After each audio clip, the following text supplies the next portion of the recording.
Hola, it's Fernanda. Today I want to talk about alignment and the theme of realignment, because we've hit the 6-month mark in the year and it's kind of become a theme in my own life of reflecting on maybe what I wanted when the year started, what I thought that I wanted, where I set my goals around, and looking at what I've actually worked on, what I've actually worked towards, what I'm still working towards, and maybe what doesn't align anymore, that doesn't hold as much resonance as it did when I first thought that I wanted it, or maybe I started doing it and I realized it's actually not what I thought it would be and it's not worth it for me anymore. And basically just taking like a life audit, an intentional look at your life, an intentional recalibration, looking at your week. What does your week look like? What do your days look like? How are they filled? Do they align with the things that fill you, that fuel you? And also, I felt this idea or this theme of fulfillment being interchangeable with connected, with feeling connected. And so what I mean by that is the things that maybe you thought would make you feel fulfilled in the past, maybe they don't align in the same way, or why are you doing them in the first place? Because when I think about connected, I think about what makes me feel connected to myself, to my soul, to my inner child, to my loved ones, to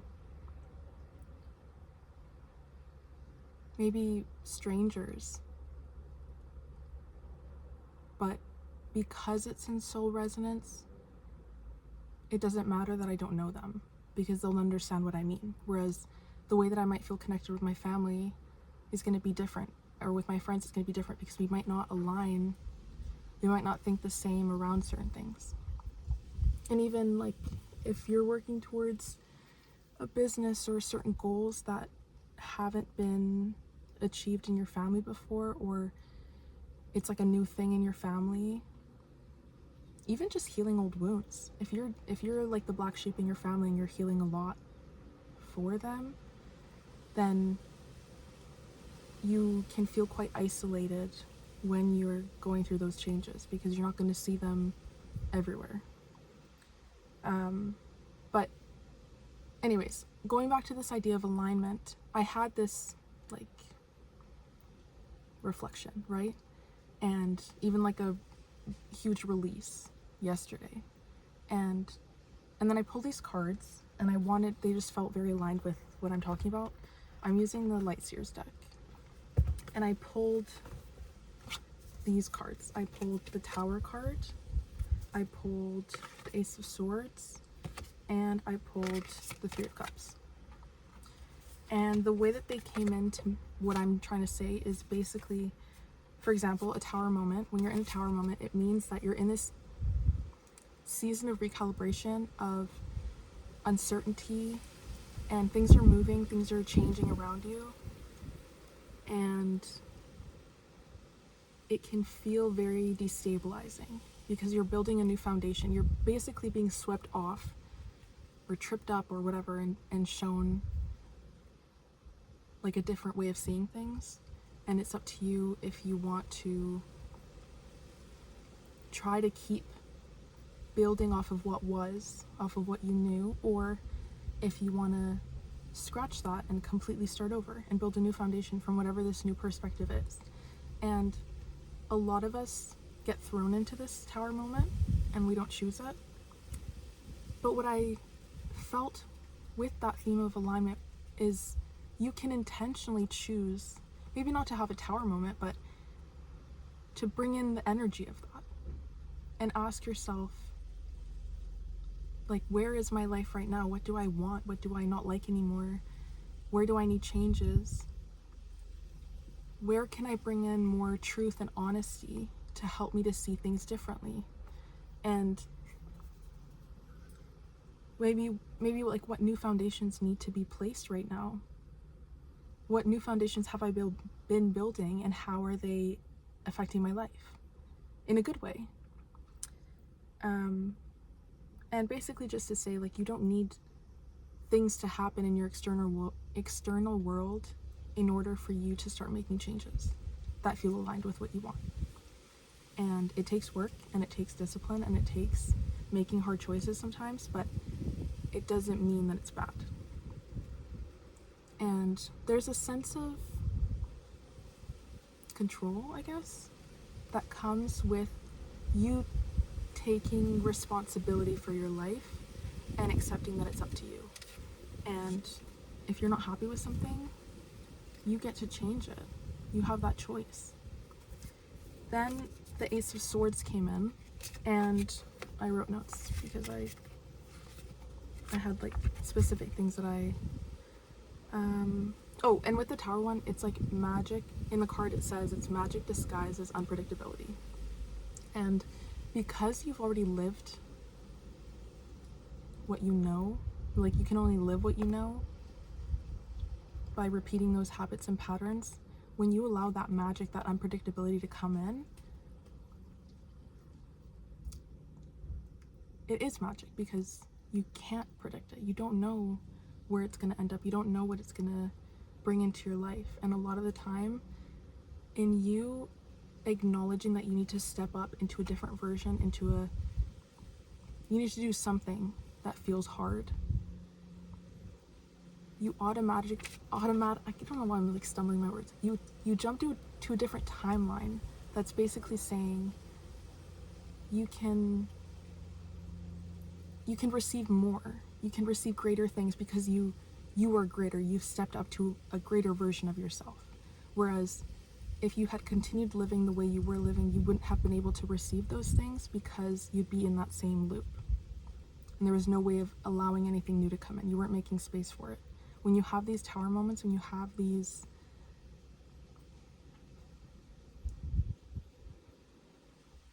intentional seasons of realignment, let's call them, then you're choosing what you want to stay in your life.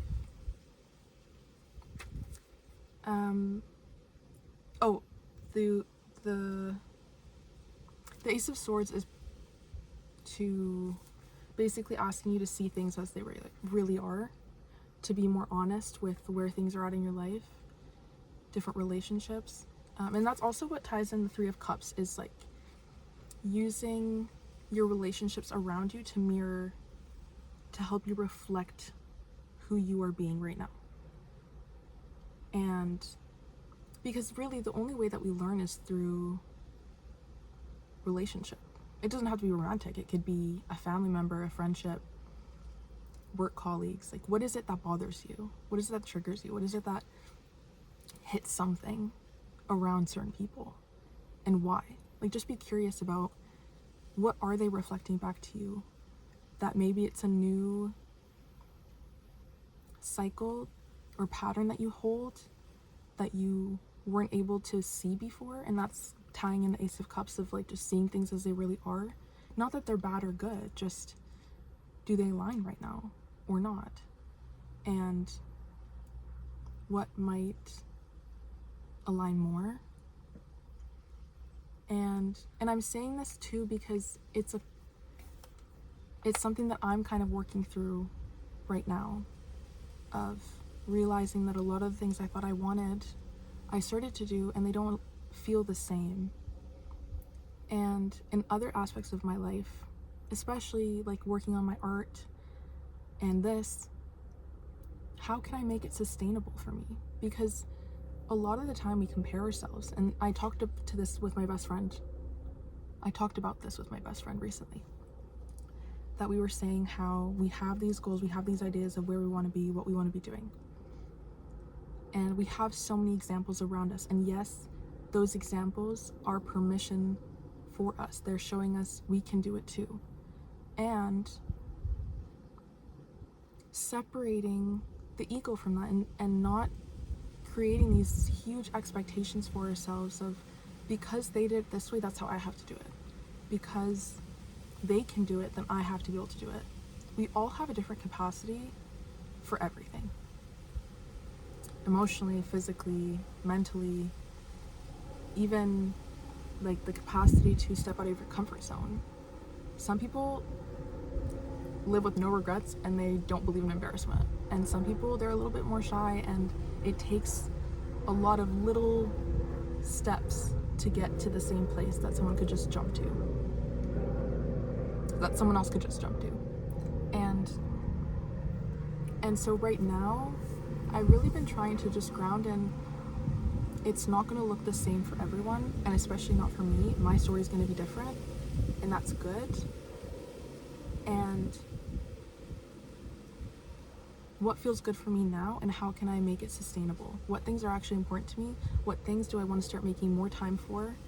And sometimes you just have to bring in your masculine energy, and you have to have discipline with yourself. Because when you can balance both your feminine and masculine, that's when your ideas come in. That's when you feel the most free, when you feel the most relaxed, when you can rest because you know, well, I'm going to make time, or I've already made time for this, and this. So now it's my time to sulk, to indulge, to enjoy. And making sure that you're doing the things that make you feel good and stable. Like, for example, for me, it's I need to sleep enough. I need to walk outside in the morning. I need to have some like me time or rest time in the morning and at night, either to pull cards or to meditate or something. And those keep me feeling good throughout the day, and they help me to calm my energy back at night. And when I don't do those things, that's when I notice like a little bit of shakiness in my day, a little bit of, yeah. And same with, like, if you're trying to build a business, are you setting time aside to do that? Because if you're the only one in your friend group that's doing it, you're not going to be mirrored that. You're not going to be shown someone that's maybe not going out so that they can record and film or make a business plan or whatever. And it's kind of like an annoying truth to confront, because it goes back to what I was saying, that you're in charge of your life. You're the one making the choices that are going to build up whatever you're building. So it's kind of just been like a wake-up call the past couple days for me of, where do I want to go? And how do I make it sustainable for me? How do I make it feel good for me? And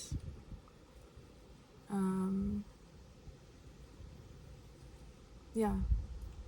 And then it feels, even though I'm practicing more trust and surrender and not forcing things, it does feel like you're more in control because you've decided where you're spending your time. And even though you might not know where it's leading, you can understand that there's a compound effect. And even if you can only work on something for 5 minutes, that's 5 minutes more than yesterday. So, yeah. I think that's all I have to say about alignment. And I hope you enjoyed. I hope you do some reflecting, maybe journal a bit.